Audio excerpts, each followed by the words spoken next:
മാതാപിതാക്കളുടെ വിവാഹമോചനം തന്നിൽ യാതൊരു മുറിപ്പാടും വരുത്തിയിട്ടില്ലെന്ന് താരപുത്രി ഇറ Khan.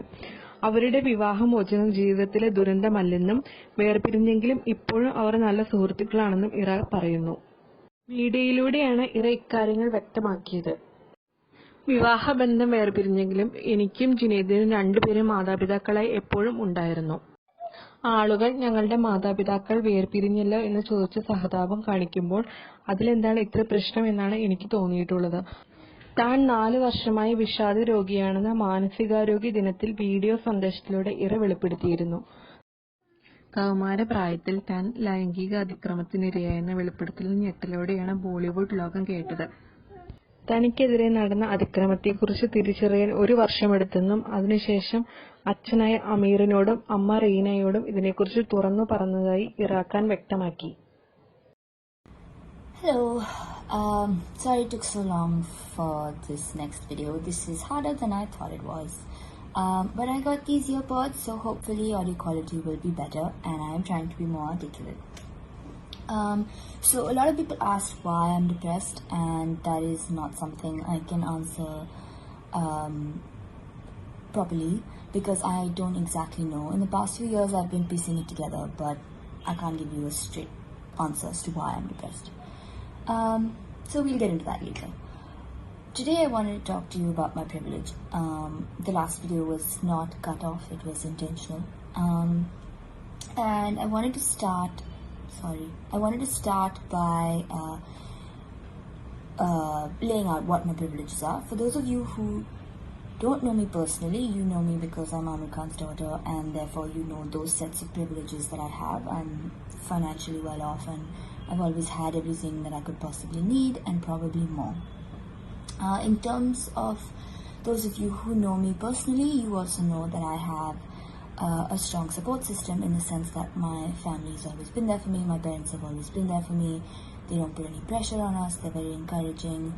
I know that if anything were to happen, I could without any hesitation go to my parents, and they will always be there for me. So that, I think, is another privilege to know that you have people to go to talk to if something were to happen. The next thing that I wanted to talk about is that I have a 10-minute speech, 3 things that I would say to myself that are sort of ingrained into my thinking to deal with anything and everything that came my way. The first is that there are dying, starving children, people out there in the world, and my problems really aren't so big. So I should be able to handle them. The second is that we are all tiny, inconspicuous, inconsequential living beings in the cosmos, and I should stop taking myself so seriously and move on. And the third thing is that no matter what is happening in my life right now, 5-10 years down the line, with time and perspective, it won't be such a big problem to me, it won't be such a big issue, so why am I fretting about it right now? And this is a very solid 3-point strategy to make yourself get over anything. To the point where I didn't even get to the point where I got upset about something. I didn't even get to the point where I was sad or anything. I would just let go before I got there. I thought I had attained nirvana, which I had not. But anyway, this is what I would do. So between the time when my behavior started to change and the time that I asked for help was about 3.5 years. And in those 3.5 years, I would still use this strategy, and it did not help. So I stopped taking care of myself, I started sleeping a lot and thinking it was normal, or not realizing that I was sleeping so much. I used to keep myself either really busy, and then I slowly moved into immobility where I just did not leave my bed. I was making commitments and I was not being able to get myself to leave the bed to actually follow through with those commitments, and then I would feel bad, so I would stop making those commitments, giving me more time to stay in bed.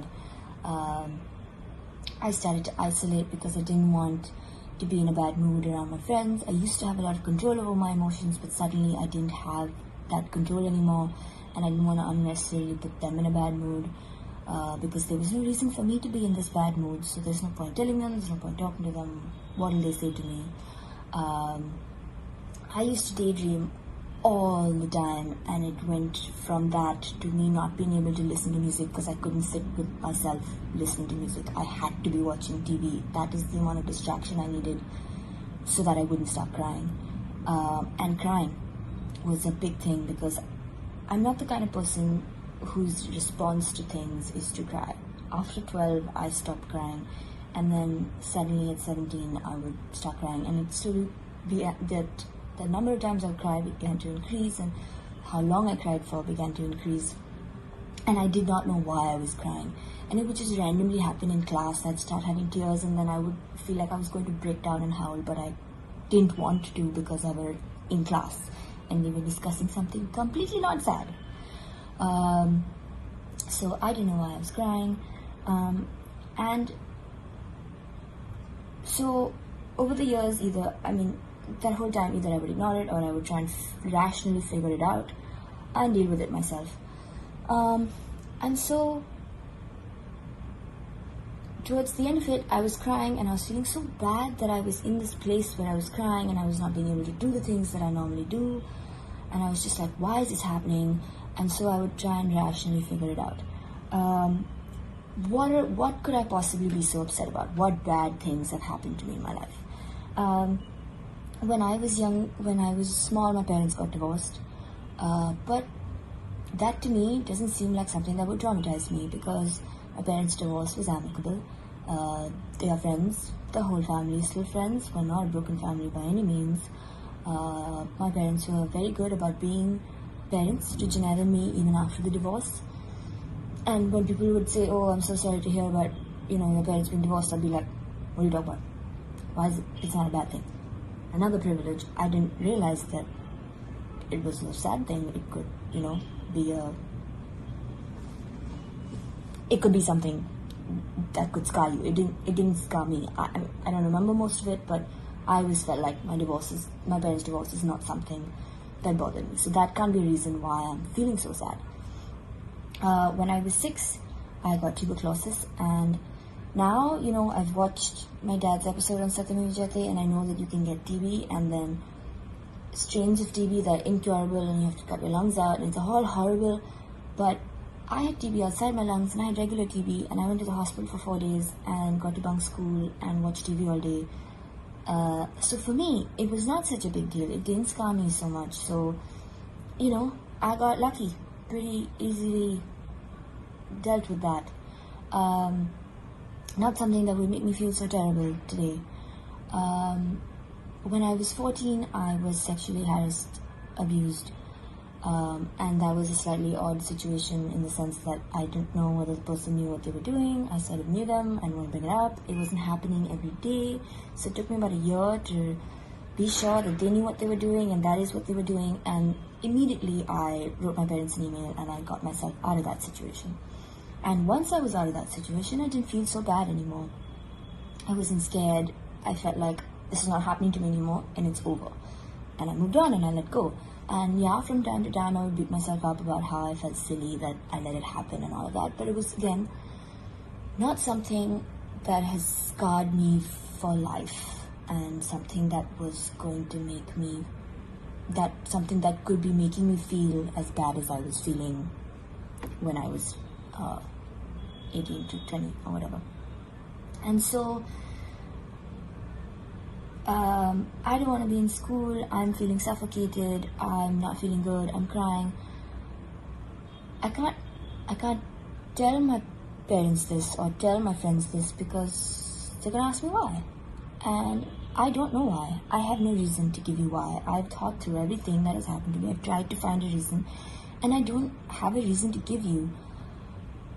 And so why burden them with something that I know they're not going to be able to help me with? My parents are doing important things with their lives. My friends are doing things with their lives.